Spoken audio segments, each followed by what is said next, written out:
According to Khao News, police have now pressed 4 criminal charges against a pickup driver behind a high-speed crash that killed 13 students earlier this week. The charges filed against the driver include driving under the influence, leading to death of others, citing lab results that reportedly show an excess amount of alcohol in his blood. This despite previous reports that he'd passed all tests.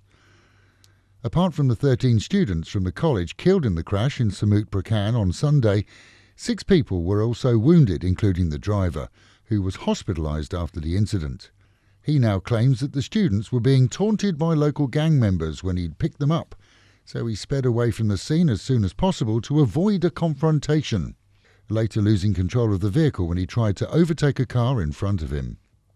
Rumours of threats are rife in the proposed ban of 3 highly toxic herbicides that are under review for Thailand. Within the Agricultural Ministry too, there seems to be factions supporting both sides of the dispute. Farmers at least want to keep them. All 3 were banned for import here in the summer, ahead of a planned end-of-the-year ban, which now has the support of the House Committee, with recommendations that farm groups find alternatives. Residual sprays commonly remain on plants even after rain and can still be on them when they reach retailers.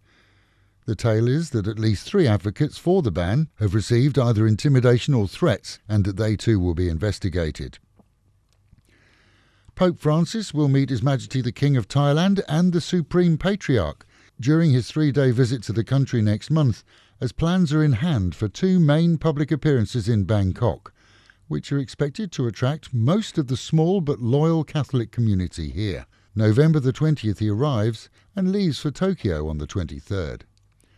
And finally, that lavish wedding that we reported on in the north earlier in the week, where the bride introduced her fiancé as a billionaire and the mother-in-law reported that he'd welched on a wedding bill, with a guesstimate of the cost being 3.5 million baht, that guesstimate may have been slightly OTT. It seems that probably included her expected sinsot.